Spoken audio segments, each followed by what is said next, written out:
Praise the lord ಎಲ್ಲ ಅಡೋನಾಯ್ television ವೀಕ್ಷಕರಿಗೆ ಯೇಸು ಕ್ರಿಸ್ತನ ನಾಮದಲ್ಲಿ ವಂದನೆಗಳು.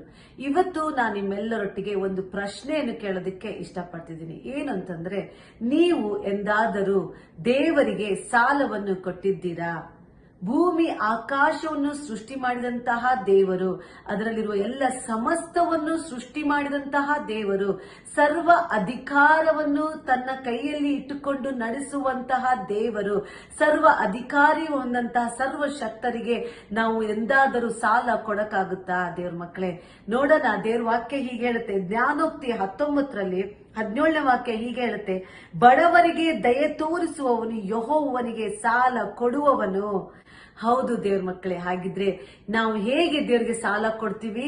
ಬಡವರಿಗೆ ದಯೆ ತೋರಿಸುವುದರಿಂದ, ಬಡವರಿಗೆ ಸಹಾಯ ಮಾಡೋದ್ರಿಂದ. When you show kindness to the poor, you give loan to God. Yes ದೇವ್ರ ಮಕ್ಕಳೇ, ನೀವು ಬಡವರಿಗೆ ಕರುಣೆಯನ್ನು ತೋರಿಸಿ ಅವರಿಗೆ ಸಹಾಯ ಮಾಡೋದಾದ್ರೆ ನೀವು ದೇವರಿಗೆ ಸಾಲ ಕೊಟ್ಟಂತೆ ಆಗಿರುತ್ತೆ.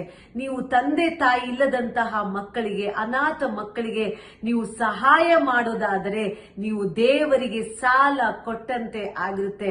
ನೀವು ದಿಕ್ಕಿಲ್ಲದಂತಹ ವಿಧವೆಯರಿಗೆ ಅವರಿಗೆ ಪರಾಂಬರಿಸಿ ಸಹಾಯ ಮಾಡೋದಾದರೆ ದೇವರಿಗೆ ನೀವು ಸಾಲ ಕೊಟ್ಟಂತೆ ಆಗಿರುತ್ತೆ. ದೇವ್ರ ಮಕ್ಕಳೇ, ಹಸಿದು ಬಾಯಾರಿ ಬಳಲುತ್ತಿರುವ ಮಕ್ಕಳಿಗೆ, ಜನರಿಗೆ ನೀವು ಸಹಾಯ ಮಾಡೋದಾದರೆ ನೀವು ದೇವರಿಗೆ ಸಾಲ ಕೊಟ್ಟಂತೆ ಆಗಿರುತ್ತೆ. ದೇವ್ರ ಮಕ್ಕಳೇ, ಆದ್ರಿಂದ ದೇವರಿಗೆ ಸಾಲ ಕೊಡುವವನು ದೇವರು ಎಂದಿಗೂ ಆತನನ್ನು ಬರಿಗೈಯಲ್ಲಿರುವುದಕ್ಕೆ ಬಿಡುವುದಿಲ್ಲ. ದೇವರು ಅವನನ್ನು ಸಮೃದ್ಧಿಯಾಗಿ ಆಶೀರ್ವದಿಸೋನು ಆಗಿದ್ದಾನೆ. ಅದಕ್ಕೆ ದೇವರು ಏನು ಮಾಡ್ತಾರೆ ನೋಡೋಣ. ವಾಕ್ಯದಲ್ಲಿ ಹೇಳುತ್ತೆ, ಆ ಉಪಕಾರಕ್ಕೆ ಯೆಹೋವನೇ ಪ್ರತ್ಯುಪಕಾರ ಮಾಡುವನು.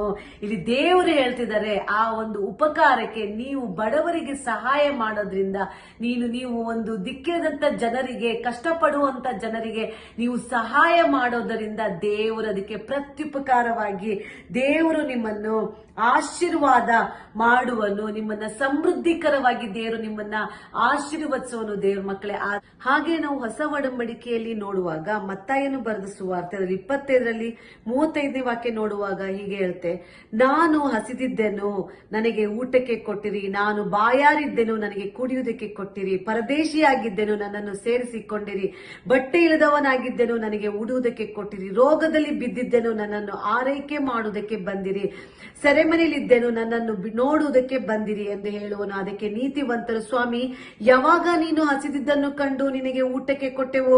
ಇಲ್ಲವೇ ನೀನು ಬಾಯಾರಿದ್ದನ್ನು ಕಂಡು ಕುಡಿಯುವುದಕ್ಕೆ ಕೊಟ್ಟೆವು? ಯಾವಾಗ ನೀನು ಪರದೇಶಿಯಾಗಿರುವುದನ್ನು ಕಂಡು ಸೇರಿಸಿಕೊಂಡೆವು?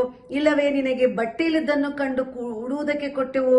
ಯಾವಾಗ ನೀನು ರೋಗದಲ್ಲಿ ಬಿದ್ದುದನ್ನು ಅಥವಾ ಸೆರೆಮನೆಯಲ್ಲಿ ಇದ್ದುದನ್ನು ಕಂಡು ನಿನ್ನನ್ನು ನೋಡುವುದಕ್ಕೆ ಬಂದೆವು ಎಂದು ಉತ್ತರವಾಗಿ ಹೇಳೋರು. ಅದಕ್ಕೆ ಅರಸನು, ಈ ನನ್ನ ಸಹೋದರರಲ್ಲಿ ಕೇವಲ ಅಲ್ಪನಾದವನೊಬ್ಬನಿಗೆ ಏನೇನು ಮಾಡಿದಿರೋ ಅದನ್ನು ನನಗೂ ಮಾಡಿದ ಹಾಗಾಯಿತು. ಅಂದ್ರೆ ಅರ್ಥ ದೇವ್ರ ಮಕ್ಕಳೇ, ಇಲ್ಲಿ ಅಲ್ಪವಾದವನು ಅಂದ್ರೆ ಏನು ಇಲ್ಲದಂತವನು. ಬಡವರಿಗೆ ನೀ ಏನೆಲ್ಲ ಸಹಾಯ ಮಾಡಿದರು? ಬಟ್ಟೆ ಇಲ್ಲದವರಿಗೆ ಬಟ್ಟೆ ಕೊಟ್ಟಿದ್ಯಾ? ಹಸಿದವರಿಗೆ ಊಟ ಹಾಕಿದ್ಯಾ? ದಿಕ್ಕಿಲ್ಲದವರಿಗೆ ಪರಾಂಬರಿಸಿ ಸಹಾಯ ಮಾಡಿದ್ಯಾ? ನೀ ಏನೆಲ್ಲ ಬಡವರಿಗೆ, ಅಲ್ಪನಾದವನಿಗೆ ನೀ ಏನೆಲ್ಲ ಮಾಡಿದ್ಯೋ ಅದು ನನಗೂ ಮಾಡಿದ ಹಾಗಾಯಿತು. ಅದಕ್ಕೆ ಬರತಕ್ಕ ಪ್ರತಿಫಲವು ಆಶೀರ್ವಾದಕರವಾಗಿದೆ ಅಂತ ಇಲ್ಲಿ ಯೇಸು ಸ್ವಾಮಿ ಹೇಳುವಂತದ್ದು ಆಗಿದೆ. ಆದ್ರಿಂದ ದೇವರು ಇವತ್ತು ಈ ವಾಕ್ಯದೊಟ್ಟಿಗೆ ನಿಮ್ ಜೊತೆಗೆ ಮಾತನಾಡ್ತಿದ್ದಾರೆ. ಈ ವಾಕ್ಯದ ಮುಖಾಂತರ ದೇವರು ನಿಮ್ಮ ಜೀವಿತದಲ್ಲಿ ಸಮೃದ್ಧಿಯನ್ನು ತರುವ ದೇವರು ಆಗಿದ್ದಾರೆ.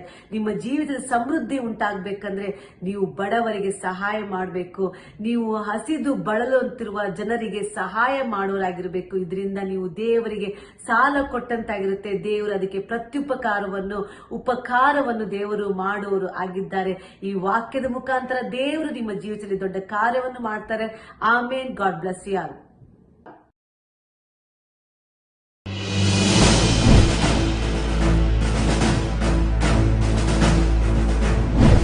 ಯಾವ ಕಾಲದಲ್ಲಿ ಸೃಷ್ಟಿಯ ಪ್ರಾರಂಭವಾಯಿತು?